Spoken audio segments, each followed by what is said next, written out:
Lamborghini Murcielago. And it may look pretty perfect from the outside, but there's a couple things wrong with it.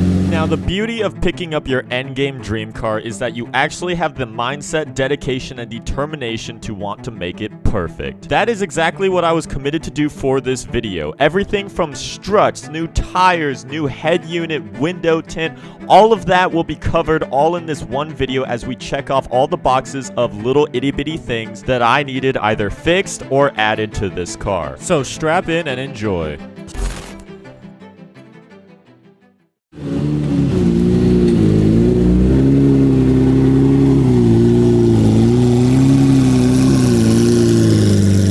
Mystery box. What's it gonna be today? What are we fixing today? I want to see if I can pop it open like... Dustin already holding that is kind of a hint. Oh boy, I wonder what this is for. Ooh. What do y'all think? Do we have 2 or 4? I think we should have 4. There's 4 in there. Yeah. Okay, sweet. Because we have 2 here, but then we're gonna have another 2 for the rear one. We're doing that as well. You're holding like over $200 worth of just struts. That's pretty baller right there. The sticker says Lamborghini. Yeah, factory Lamborg. Are they exactly the same? Yeah, I guess they're exact. That's convenient. Wait, that's surprising though, because the front I feel like needs like a lighter one than the rear, because this deck is so much lighter than the big glass one back This there. is gonna be a pain in the butt to put down. Oh man, the car is angry that it's not locked. These all look identical, but with careful research, we realized that one of them says B at the end of the code, and the other one ends with A. And so A is for the front trunk. So they are different. They are different. And I'd imagine B is a lot more stiff because, yeah, the rear piece is a lot heavier. We should leave the tag on. Yeah. Brand new struts, baby. That one's in. Wow, that's super easy. Literal plug and play. All right, is one gonna hold? Hey! Oh, that feels nice. Like our car today, or like Jack's car. Got new struts in now. Dude, they sound so nice. They got like that nice. Yeah. One more time. Ooh. The rear is a lot more important. If it falls, this is probably one of the most expensive rear deck lids in the entire world. Oh, that's awesome. You don't even have to do that. You can just slide it on. Wait, what? Like, oh, what? Struts done. Our first edition was successfully installed and it was much better than how the car was before. Now it was time to move on into the interior. The next thing wrong with this car is this ancient technology right here. We gotta get rid of this old Kenwood. Now, I don't know if you guys knew this, but this is actually factory to a Murcielago. This obviously doesn't have any CarPlay. My only connection to it, 32 pin, is the old ancient iPhone stuff. This doesn't work even though it's there. This thing even has a remote. Change the channel. We got to get rid of this because I want Apple CarPlay because it's just so much more convenient for navigation. I have nowhere to put my phone anywhere in this car anyway. So yeah, we're gonna get that set up, and then I also have direct connectivity to the speakers. See how those sound. Oh, literally that just pops out? Yeah, I think so. Yeah. Okay, what is attached? We're taking apart the Lamborghini. For the record, I thought doing this was a little ambitious, being that doing it in like a 240 SX takes like probably all day, but I guess Lamborghini really wanted to make this simple. I think they made it simple by the fact that they just slapped a Kenwood in there. Yeah, I'm shocked that it's this easy. Yep. For the most part, everything about this head unit install was going smoothly, except for the fact that I did not know that you need radio-specific pin tools to unlock the sides of head units to pull them out. They're usually tiny little blades in a specific shape. However, luckily, I was able to find a home-style alternative. Using very high-grade level technology, aka my kitchen knives, we're able to release the pin, and now the whole thing has a slit out. I'm gonna be very careful with these and keep them away from the paint. We have a rat's nest back there. Now we just begin unplugging. This looks exactly the same, but this is the new one. It's kind of interesting. I had to find a model that is new enough that it has Apple CarPlay and new USB,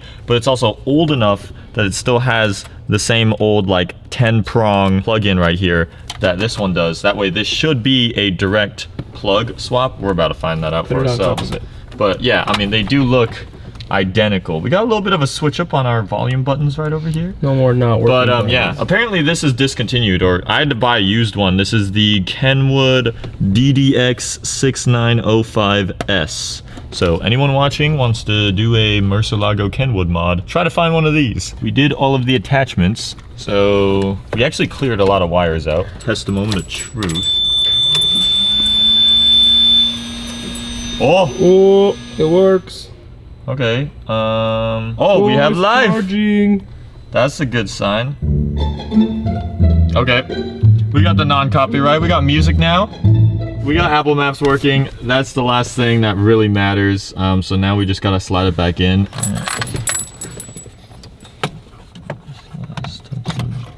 Head unit successfully installed. With the new head unit in the car, we now finally had direct connection to the speakers. However, when listening to music, I couldn't help but notice something being a little bit off. So we got the new head unit in the car, but we have fully discovered that that speaker right there on the door is out. This one over here works, this one's out, and that is where this right here has come in. It doesn't look that crazy. I'm praying that this actually works, but this is in fact an LP640 Murcielago right side door speaker. Look at that, it even says made in Italy, and I made sure it has the proper pin connection right there that it should go right into the door, so we'll see. Listen to my non-copyrighted music.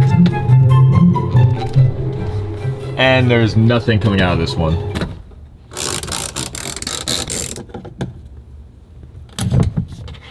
Here's the old one. We have life on this one. I don't know if you can feel it, but it's definitely working. The new speaker has been properly installed. The last thing I'm gonna fix is this reverse button, which has been chipped away, so the R is barely visible. But in 3, 2, 1, voila. Fresh reverse button, baby. Our R is back.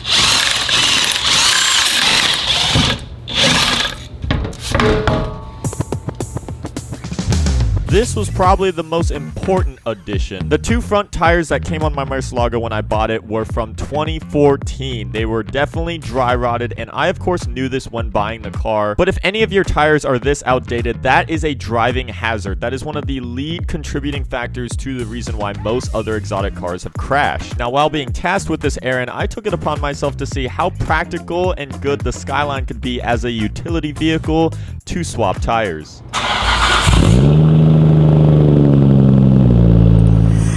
Nothing like running errands in a Skyline with the Chimeras in the back. 2 wheels, 2 tires, all 4, all fitting in this sports car. You might be asking, why not use the truck? Well, you don't have to when the Skyline can do everything, but my truck is also away at the moment, so,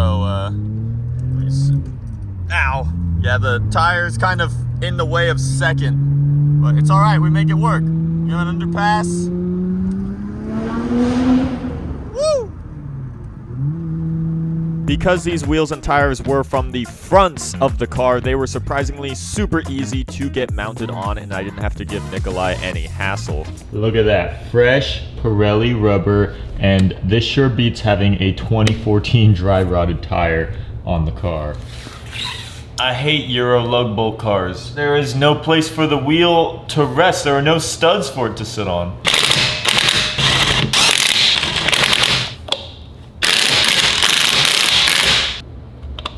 New front tires on the Mercy, check. Now we were really getting to the final stages here, as the next addition was something that's not mandatory, but definitely preferred. Cameron here is going to be solving the next issue on the car, which is this right here. It's too see-through. Everyone can stare at me in my bright, crazy orange car, which is why he's going to be doing window tinting. And if anyone, you guys watching this, is local to this Seattle area and needs your window tinting, you can use code ULTRA at Skies Auto Styling. Just hit up his Instagram, Skies Auto Styling, or his website. He'll get you covered on that. He'll get you the good deals. What percentage are we doing? We're gonna do 25% because that's the legal limit of Washington State for the front 2 windshield. Exactly. Stay within your legal limits, guys. This car, I feel like it's gonna be a little bit tricky because these windows aren't exactly in easy shape. Unfortunately, they don't have the molds for a Lamborghini Murcielago of all things, so he's gonna have to trace it out prior.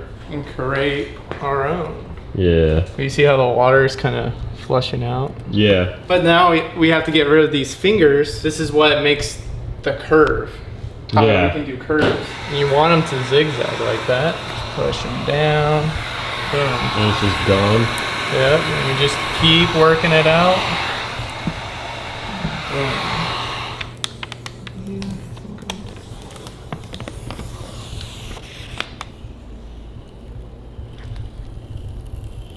You never want hard corners.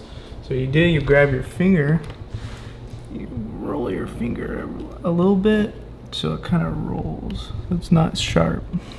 Gotcha. And that right there is a Murcielago window. It's actually like smaller than you'd think when you see it on a table in front of you. Now onto the inside. I originally thought that having the doors go up on the Murci would have made the install process a lot easier for Cameron. However, considering that window tint is an inside job, meaning that you install it from the interior outward, all other normal cars actually make this job way easier for him with just simply horizontally opening the door, and he gets to just stand in between the door and the car. However, with my doors going all the way up, he is awkwardly forced to diagonally sort of mount things and stand in a weird way, and it definitely wasn't helping him out. Well, I didn't imagine we'd be taking the entire door apart, but it gives Cameron a lot more room to at least be able to tuck underneath and just install from the inside. However, we can't remove the door card fully separately from the door itself just because there's the door latch piece that doesn't have a easily disconnectable wire for whatever reason. So we're just kind of awkwardly going to be standing here with the door card just kind of just hanging, and Cameron says that this will work. Yep, So also make it work. The highly curved windows on the Murci made this process time-consuming, to say the least. Cameron actually had to start from scratch, creating different tint molds 3 different times, as several of them simply did not want to cooperate. It was mainly just the edges, getting them fully flattened out and getting all the fingers completely deleted that was the main issue, but eventually, being the professional that he is, he was able to get through all of them. Cameron, you want to walk us through what we got here now? All done? We got 25% on. 1 at 5. So now we have it all secured and Look all pretty. at that. So it's just enough to like see someone's face barely in there, but Yeah. you won't know who it is. No. Yeah, you won't be able to make out their facial structure. And it's nano ceramic, so it keeps heat out of the car. That's and also true. protects the leather so it won't dry out as much. That's true. My leather does need protection because it's already been so awfully discolorated over time. You can't see this on camera, but the passenger seat is basically yellow at this point. I mean, one can argue that it's already ruined. You don't need to protect it. I'll say we don't want to ruin it more. Correct. We'll put it at that. Collector car. But thank you. Finally, I took my car to German Auto House for the last major item that needed to be fixed. The previous owner told me when I bought this car that one of the Batwing motors had gone out. They remained in the upward position, and regardless of whether you prefer that look or you prefer them down, I just wanted them working as a whole. Now, Dima's plan when troubleshooting this was to manually send power to one of the motors, and to his surprise, they seemed to instantly fix themselves as soon as he did that. So one of the issues that I feared most seemed to get solved sooner than I could have ever anticipated. We've successfully downgraded the car, but that is exactly what we wanted. This is the first time I'm actually seeing this thing with the wings down. Obviously, I've seen several Murcis with them down, and that's how they're supposed to be, but my car, I never got to see that because they were stuck up when I bought it. You basically like applied voltage to the motor, like individually. Yeah, he manually When applied you plugged them voltage. back in, they worked again. Yeah, he just essentially disconnected it, manually applied voltage to each motor and got them working, and then when he plugged it back all in, it just worked. Like he said, he heard one click and it was all good, so that was an easy fix. And now we got oil changed again. Dude, we've really checked off almost everything at this point. Oh, we got it.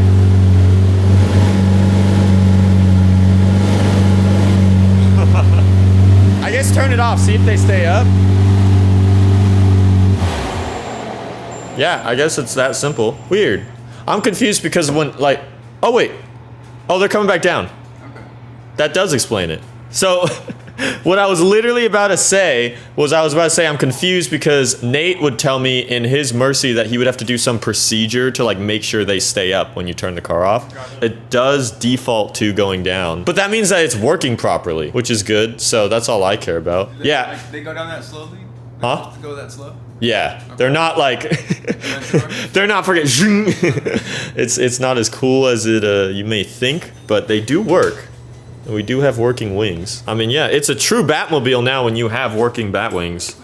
With everything all complete, it was so much more satisfying to know that the car had all of these improvements. And because there were no major hurdles or setbacks, it was actually fun to solve each issue. So overall, clearly as you've seen in the video, I couldn't have done any of this all by myself. Huge thanks to Cameron, German Autohaus, anyone else who helped along the way. And if you've been keeping up with this car, you'll know that there's one last defect that didn't get covered in this video, and that will be covered soon. And let's just say it'll really shield the car from anything else that can go wrong. You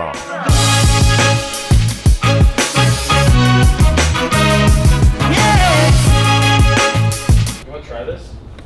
Strawberry airhead. Yeah, do we bite it together? Yeah, you want? Lady in the Tramp type. Yeah. Boom. That's such a weird candy when you think about it. It tastes like you're just eating plastic. I bought a pack of them yesterday when I was out. They're good though. I like fucking them. love airheads.